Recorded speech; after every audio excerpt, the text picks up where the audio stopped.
Halo semuanya, kembali lagi guys bersama aku di baju yang sama untuk konten curhat kali ini. Nah, ini konten curhat yang menurut gue menarik dan relate sama gue. Tapi gue gak akan terlalu banyak ke pengalaman gue pribadi. Intinya mungkin lo pada yang udah ikutin gue tahu banget ya seberapa gokilnya gue kerja sampai subuh zaman dulu. Dan tuh ada kameramen gue di belakang, si William, anak-anak talent tahu. Gue rasa konten ini akan menjadi sebuah pembukaan cakrawala pemikiran dia gitu ya setelah dengerin gue ngomongin soal ini.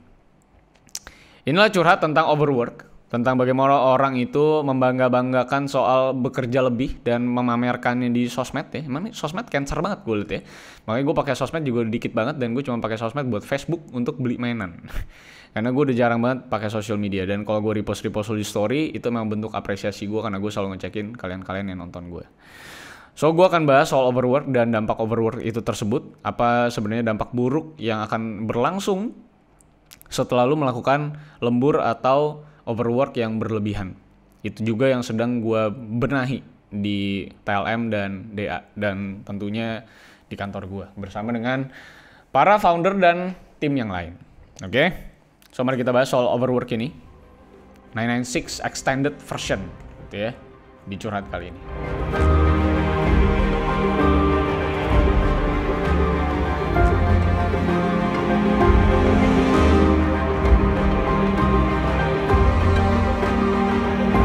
Oke, setelah gua ngebuat konten kerja 996 di Cina soal bagaimana ngerinya banyak perusahaan teknologi di Cina yang mempekerjakan para karyawannya dengan sangat beringas alias tanpa batasan waktu, dan waktu tuh malah menjadi indikator terpenting dalam menentukan performa karyawan. Nah, setelah membuat konten seperti itu, gue melihat banyak banget di kolom komentar bahwa ternyata banyak banget orang-orang Indonesia dan Indonesia ini yang mengalami gitu ya, kerja lebih bahkan dari 996 tersebut, alias overwork, alias lembur yang berlebih gitu ya.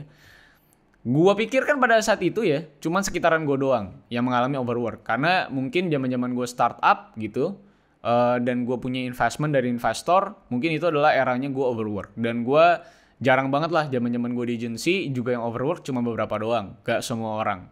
Nah, ternyata di video gue 996 yang Cina, gue gak lagi ngadi-ngadi, tapi ternyata banyak banget yang komentar soal bahwa mereka juga mengalami hal yang sama di Indonesia gitu. Dan memang banyak banget ternyata mereka yang berkomentar karena mereka juga kerja di perusahaan-perusahaan startup ataupun teknologi di Indonesia. Memang yang terjadi atau overwork itu terjadi biasanya di banyakan tuh startup lah, bisa dibilang startup yang teknologi, yang juga memang punya jam kerja yang memang panjang, cenderung fleksibel, atau bisa dibilang dengan kamuflase kata fleksibel. Bahkan bisa dibilang banyak karyawannya atau pegawainya yang mengalami kerja lembur di startup tersebut dan tidak menerima harga lembur, biaya lembur gitu bisa dibilang, atau jasa overwork mereka. Nah, untuk nyatu dengan konteks startup itu, dulu startup tuh punya definisi tunggal, yaitu perusahaan di bawah 5 tahun. Tapi sekarang dengan banyaknya bentuk startup dan modelannya yang aneh-aneh, definisinya akhirnya bergeser ke banyak arah. Mulai dari perusahaan baru yang cenderung disruptif, perusahaan yang berlayar di sektor-sektor yang belum tersentuh dan ngambil untapped market, dan tentunya sebuah perusahaan yang orang-orang di dalamnya tuh biasanya dituntut bisa melakukan lebih dari satu job description, alias kualifikasi Avengers yang biasa disebut oleh banyak anak muda sekarang saat ngelihat sebuah lamaran pekerjaan.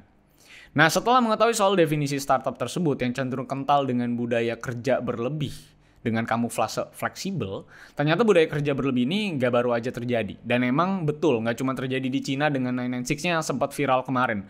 Tapi melainkan overwork ini sudah terjadi bahkan di era 1600-an, dan kalau mungkin kita bisa track back ke waktu yang lebih relevan sama kita, mungkin di era 80-an di sektor finansial di Amerika. Dimana banyak banget para pekerja yang mulai bangga dengan jam kerja panjang di perusahaan-perusahaan bergedung tinggi di daerah Wall Street. Bedanya mereka bangga dengan jam kerja panjang, dan para pekerja perusahaan teknologi di Cina dengan 996-nya nggak suka dan nggak bangga. Sehingga mereka memberontak dengan jam kerja panjang yang mereka anggap tidak manusiawi tersebut. Sehingga akhirnya 996 tersebut jadi viral karena keluar dari kata normal. Karena biasanya mayoritas orang tuh bangga dengan jam kerja panjangnya dan dipamerin lewat berbagai hal.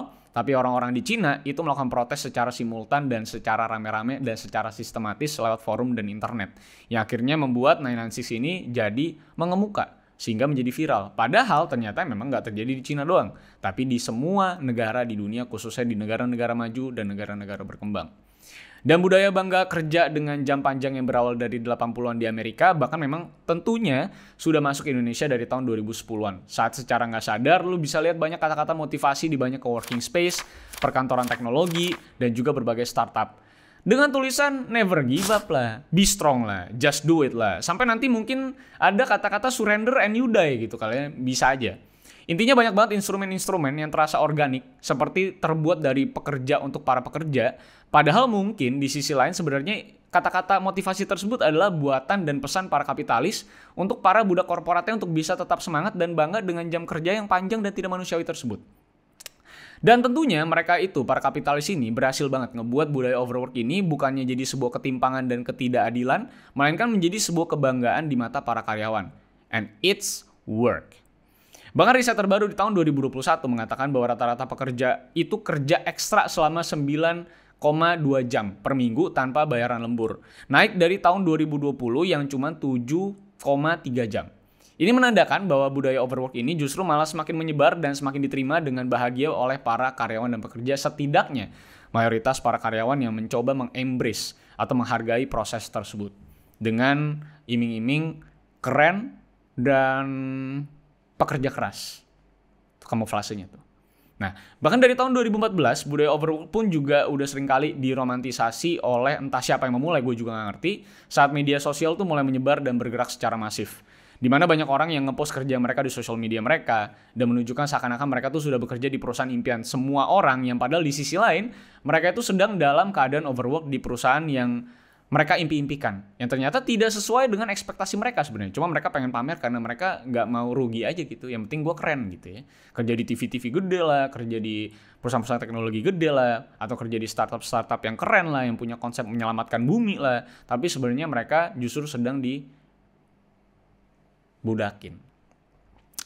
Belum lagi startup yang erat banget dengan perusahaan perubah dunia yang berhasil ngebuat banyak anak muda tuh akhirnya terjatuh ke dalam rayuan romantisasi betapa mulianya kerja lembur di sebuah perusahaan startup karena akan merubah sebuah bumi gitu ya, dan menjadikan jam lembur itu sebagai sebuah standar kesuksesan seseorang. Padahal kegilaan overwork yang dirasa menjadi standar kesuksesan dan standar sosial dan standar kekerenan seseorang di media sosial kalau di sekarang ini sebenarnya tuh punya dampak yang parah banget menurut gue. Cuman belum terasa aja. Yaitu adalah burnout. Oh, burnout selama. Apa burnout itu? Burn out. Burnout again. You might have burnout. Burnout. We've learned about job burnout and About worker burnout. Burnout? No, I don't. Alias mati secara kreatif dan ngebuat lu secara mental menjadi depresi dan muak dengan pekerjaan lu yang dulunya lu agung-agungkan. Apalagi overwork yang dulunya di tahun 80-90-an yang erat dengan pria-pria berkemeja usia 30-40 tahunan, itu sekarang mulai bergeser lebih muda ke mereka yang pakai hoodie saat bekerja dengan rentang usia 20-30 tahun. Yang tentunya akan jauh lebih awal mengalami burnout dibanding pekerja di era 80-90-an. Yang tentunya punya dua sisi, seperti two side of coin, entah masa pensiunnya jadi lebih muda, atau akhirnya mengalami stagnasi karir lebih cepat. Dan mungkin gak ada yang tahu bahwa mungkin di 10-20 tahun mendatang, mungkin aja umur 15-20 tahun mungkin akan kerja lembur juga. Atau belajar lebih banyak dan akhirnya burnout lebih cepat juga. Nah ini tentunya punya perspektif yang berbeda-beda tergantung bagaimana kita menyikapi dan bertindak di umur-umur tersebut. Nah apalagi secara statistik ya, lu bisa lihat bahwa negara-negara dengan budaya overwork seperti Jepang khususnya, yang lu bisa lihat salaryman-nya bisa tidur di stasiun kereta, tidur di warnet, tidur di kafe-kafe, dan besoknya lagi bangun dan mandi di stasiun dan akhirnya kerja lagi dan baru pulang mungkin hari Jumat gitu ya. Dan atau mungkin Amerika yang bisa dibilang social gap-nya segitu tingginya, bahkan lebih tinggi dari Indonesia. Serta Cina yang memang juga banyak banget buruh-buruhnya yang gajinya kecil-kecil banget. Dan lo tahu semua buruh-buruh tersebut akhirnya ditransfer ke banyak negara karena memang biayanya, ciannya tuh kecil sekali. Memang akhirnya lu bisa lihat bahwa negara-negara maju tersebut yang punya budaya overwork ini atau kerja lembur ini punya dampak yang sangat buruk ke manusianya.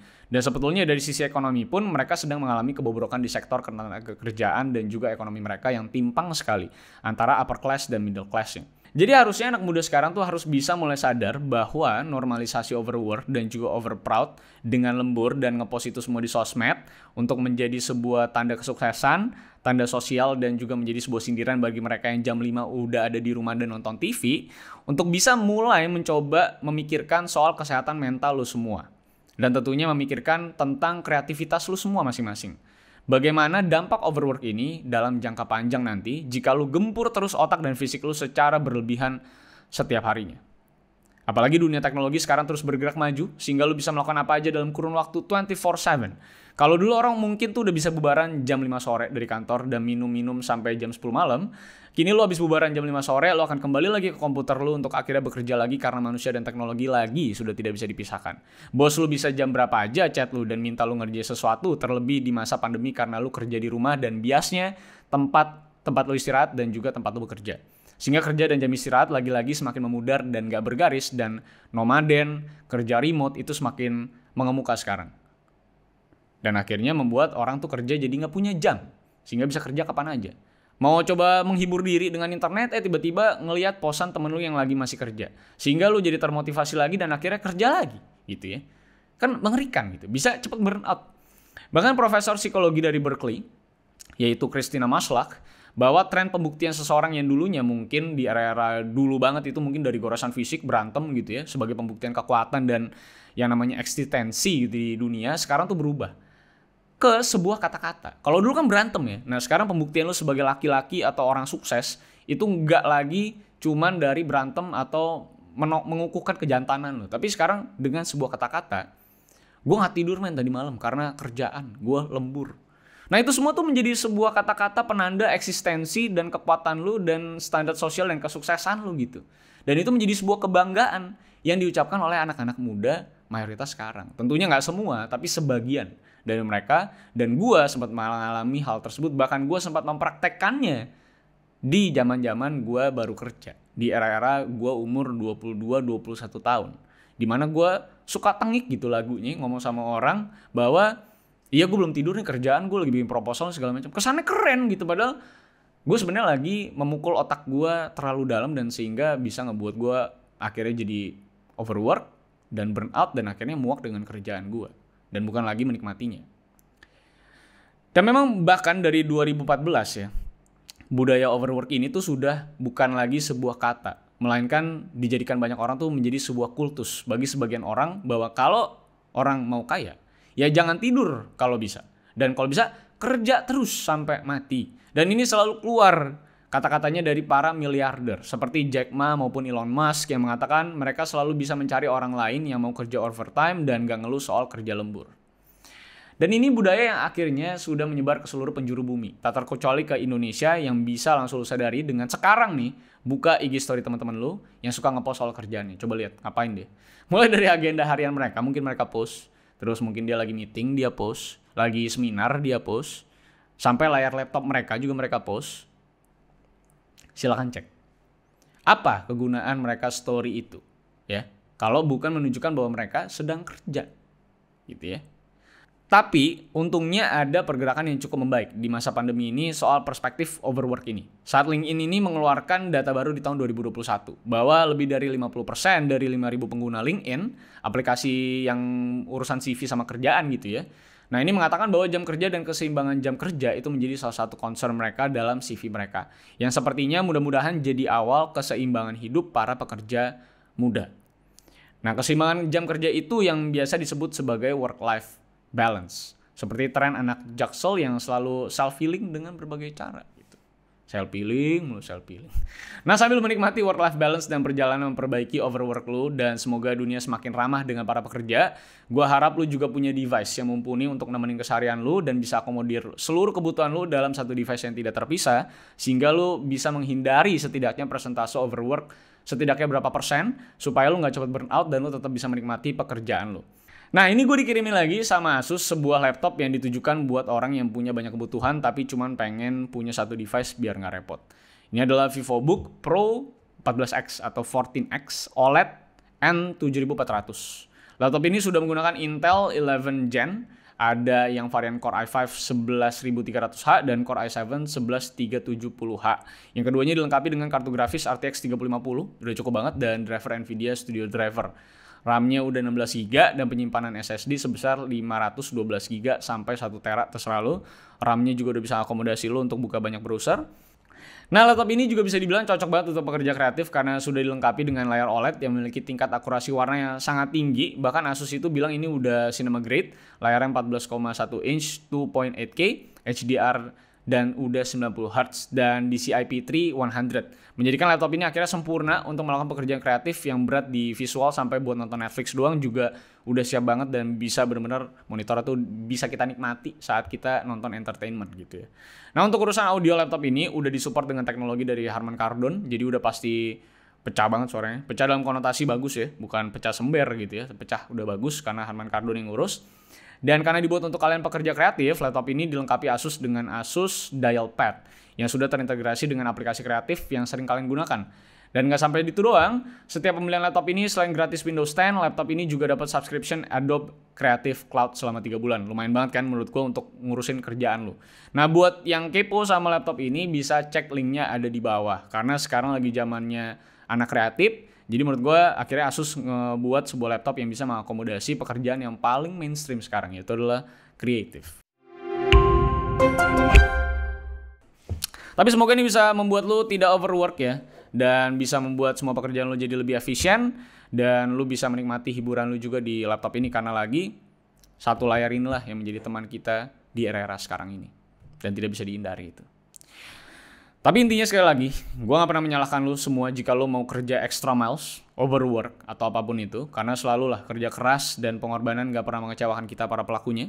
Gue adalah salah satu orang yang juga overwork di masanya. Dan mungkin bahkan sampai detik ini masih beberapa kali akan overwork dan lembur. Dan memang apa yang gue kejar itu adalah uang gitu ya. Dan kesuksesan tentunya. Dan karir tentunya. Tapi banyak juga di luaran sana yang sebenarnya pengen kerja tuh untuk bahagia. Ada juga gitu. Dan itu gue gak salahin. Ada yang ngejar uang, prosperity, ada yang nyari happiness gitu. Tapi intinya buat lo semua yang lagi nyari happiness, gue berharap banget supaya lo semua bisa mendapatkan happiness tersebut, gak overwork. Karena ada orang yang menikmati overwork kayak gue, ada juga yang enggak. Dan kasihan mereka yang tidak bisa menikmati overwork ini sebenarnya.